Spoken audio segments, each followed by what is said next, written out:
This is the fifth gate, Kamasaka Zen, Shakyamuni, equanimity. This is Dharma talk number 5. And number 5 is about ethical conduct and the integration of wisdom and compassion in relation to equanimity and Zen. So, in Zen, ethical conduct, wisdom, and compassion are deeply intertwined in the cultivation of equanimity, deeply intertwined in a state of inner balance and serenity, and particularly in the face of life's challenges. These three principles serve as the foundation of Zen practice, offering a pathway to achieving both personal and collective harmony. So Zen's focus on direct experience and mindfulness nurtures the realization that ethical behavior is not merely a set of external rules, but an embodiment of wisdom and compassion in every moment of life.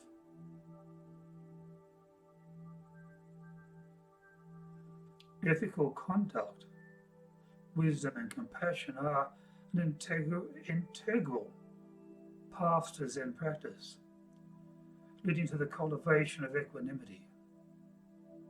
So ethical conduct, known as sila,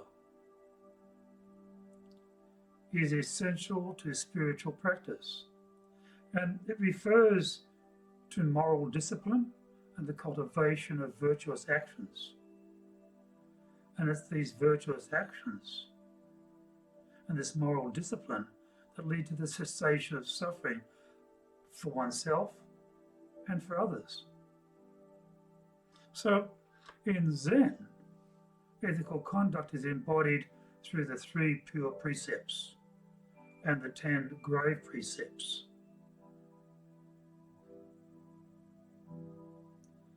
The 3 pure precepts are: do no evil. This is refraining from actions that cause harm. To do good, promoting positive actions and to foster well-being. To save all beings. To cultivate compassion and work for the liberation of all sentient beings. And then the 10 grave precepts are built upon these principles, covering specific ethical guidelines such as not killing, not stealing, not lying. These precepts are not merely moralistic instructions, but are deeply integrated into the understanding of how one's actions ripple out into the world.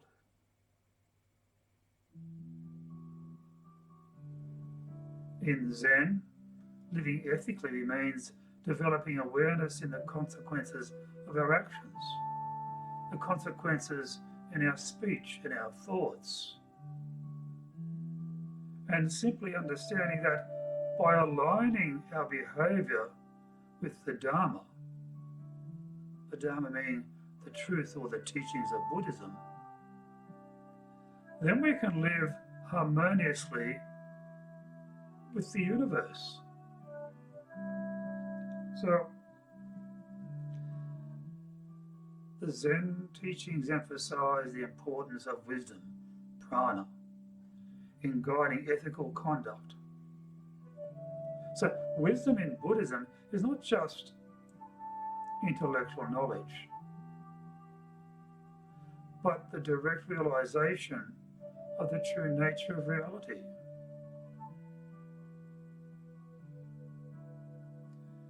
And this includes understanding impermanence, anicca, suffering, dukkha, and non-self, anatta,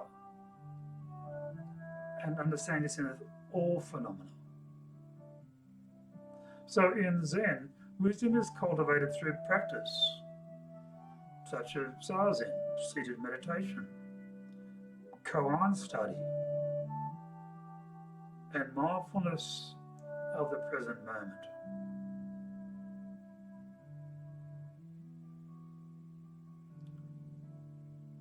And it's these actions, these practices, that help practitioners pierce through the illusion of ego and attachment, leading to a direct experience of emptiness, shunyata, and interconnectedness.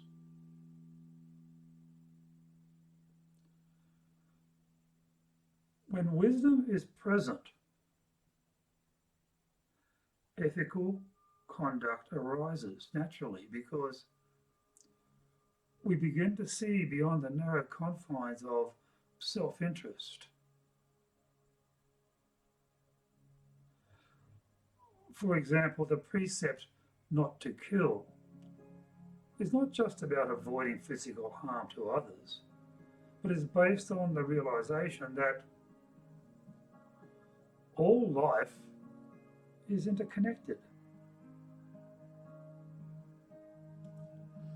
It's like we're all in this together. So to harm another being is, in essence, harming ourselves, even though we don't see it in that moment. Similarly, when we understand the impermanence of all things, the tendency to cling to possessions, cling to power or relationships, it tends to diminish. And our actions become more aligned with just the gentle flow of life. And this wonderful thing of wisdom enables us to recognize the subtle ways in which greed and hatred and ignorance, known as the three poisons, how they drive unethical behavior. Because when we act unethically, it's often due to our delusion, believing that certain things are permanent, or that our happiness is simply dependent on acquiring or avoiding certain experiences.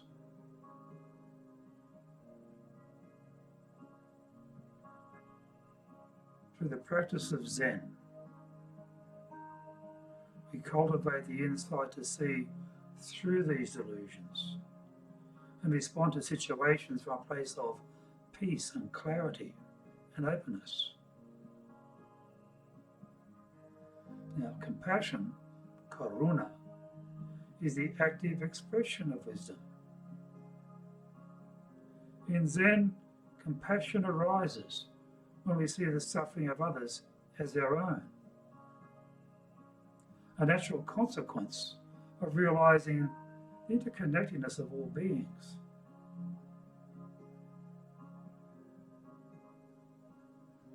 The Bodhisattva ideal, which is central to the Mahayana Buddhism and Zen, it embodies this compassion. Now, a Bodhisattva is one who vows to attain enlightenment, not only for themselves, but for the benefit of all sentient beings.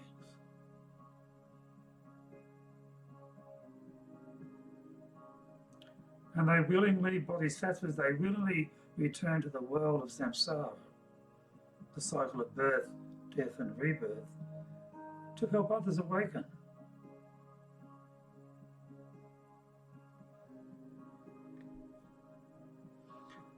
The ethical dimension of compassion is reflected in the precept to save all beings.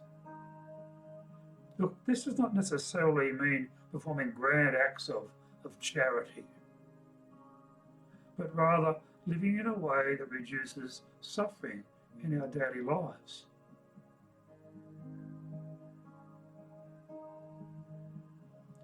And this compassion is demonstrated through patience, kindness, and understanding. And it's in moments of conflict or frustration the Zen practitioner strives to respond without anger or judgment, but with empathy and care, recognizing that the person in front of them is also struggling with the same fundamental challenges of life as we are. So in Zen, compassion and wisdom are seen as inseparable. True compassion is not sentimental or based on attachment, but is rooted in the clear understanding of the nature of suffering, an understanding of the path to liberation. So this is why wisdom is essential to ethical conduct, because without wisdom, compassion can become misguided or driven by the ego. Conversely, without compassion, wisdom becomes cold and detached.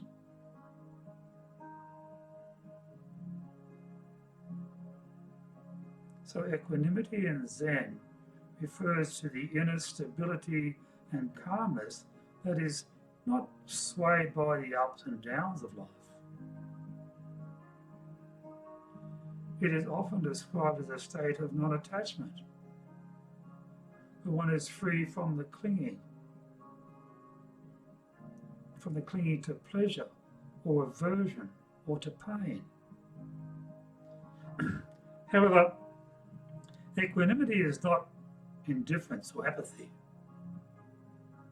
It is a deeply engaged presence in the world, one that maintains balance in the face of joy, or also in the face of sorrow, in the face of success and failure, praise or blame. Balance. So, in Zen, equanimity arises from the integration of wisdom and compassion. And it's through this wisdom we recognize the impermanence and interdependent nature of all things, which allows us to let go of the need to control or even manipulate outcomes. And then through compassion, we remain open and connected to the suffering of others. And in that way, we can respond with care and kindness, especially in difficult circumstances.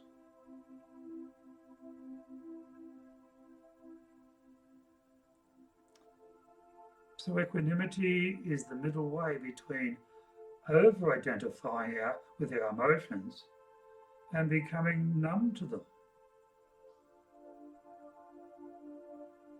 It is the ability to experience the full range of human emotions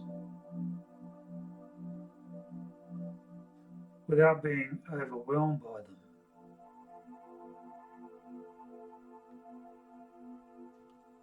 So in Zen practice, particularly Zazen, it cultivates equanimity by training the mind to be present with whatever arises, without grasping or rejecting. So when we are sitting in meditation, we learn to observe our thoughts, our feelings, and our sensations without becoming entangled in them.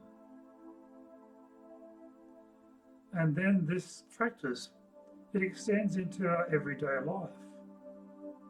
And it's in this everyday life where we encounter challenges, conflicts, and uncertainties. But by staying present and grounded, we can act from a place of calm wisdom and compassionate understanding, rather than simply reacting reacting impulsively or defensively.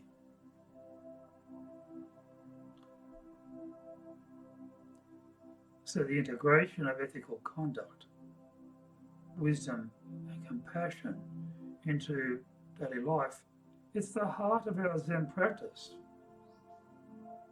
The cultivation of equanimity allows us to navigate the complexities of life with grace and resilience. For example,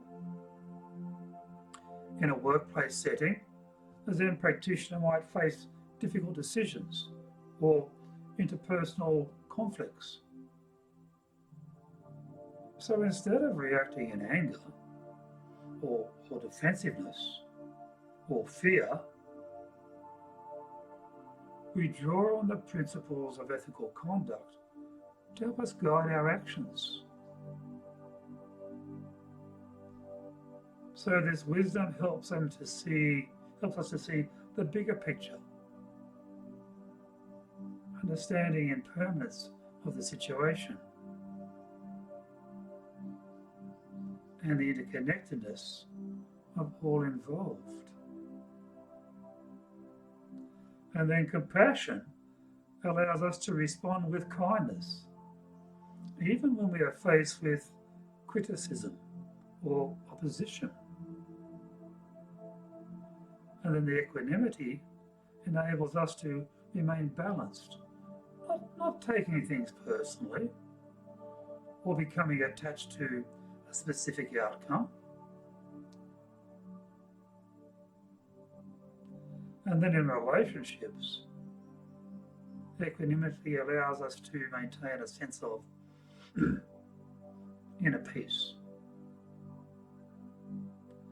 even when conflicts or misunderstandings arise.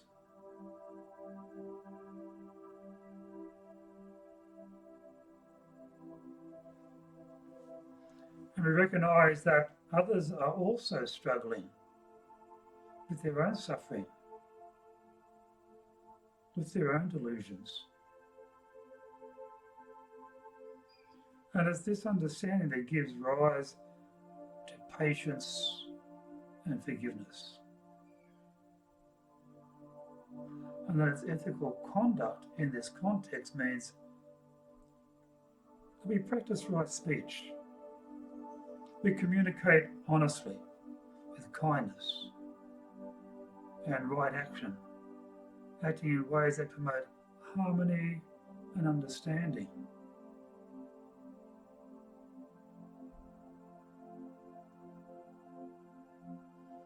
An essential practice in Mahayana Buddhism is the 6 paramitas, more commonly known as the 6 perfections. And they cultivate the qualities necessary for awakening. These are generosity, known as Dharma, ethical conduct, Sila, patience, Ksati, effort, Vyada, concentration, Dhyana, and wisdom, Prana.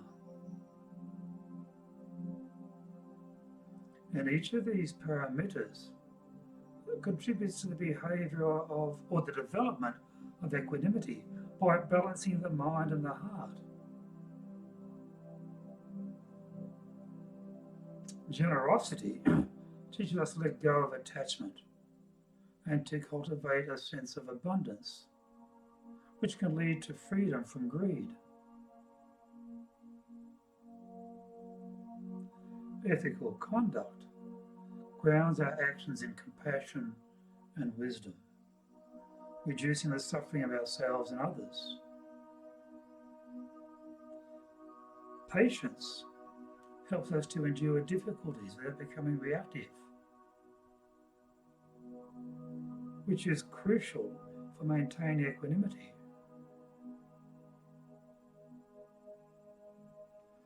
Effort keeps us committed to practice, even when it is challenging or even uncomfortable. Concentration stabilizes the mind, allowing us to stay present and focused. And wisdom. Wisdom provides the insight necessary to see things as they truly are, freeing us from the delusions that lead to suffering. And by practicing these perfections, we as Zen practitioners can gradually develop the capacity for equanimity in all aspects of life.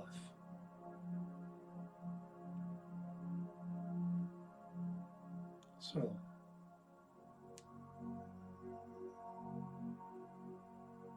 to conclude,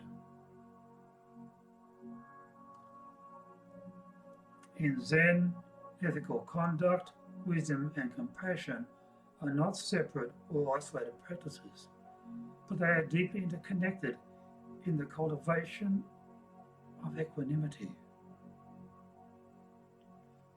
Ethical conduct provides the framework for living in harmony with the world, while wisdom and compassion guide us in making choices that reduce suffering and promote well-being. And its equanimity is the fruit of this integration, and it's a state of balance and serenity that allows us to face the challenges of life with grace and clarity. So through our Zen practice, we come to cultivate the insight and the heart to respond to all life's difficulties, not with reactivity or detachment, but with presence, with wisdom and compassionate action.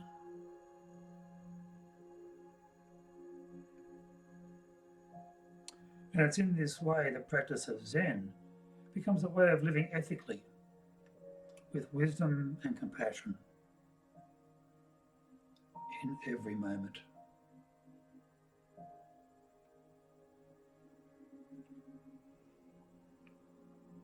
Thank you for listening.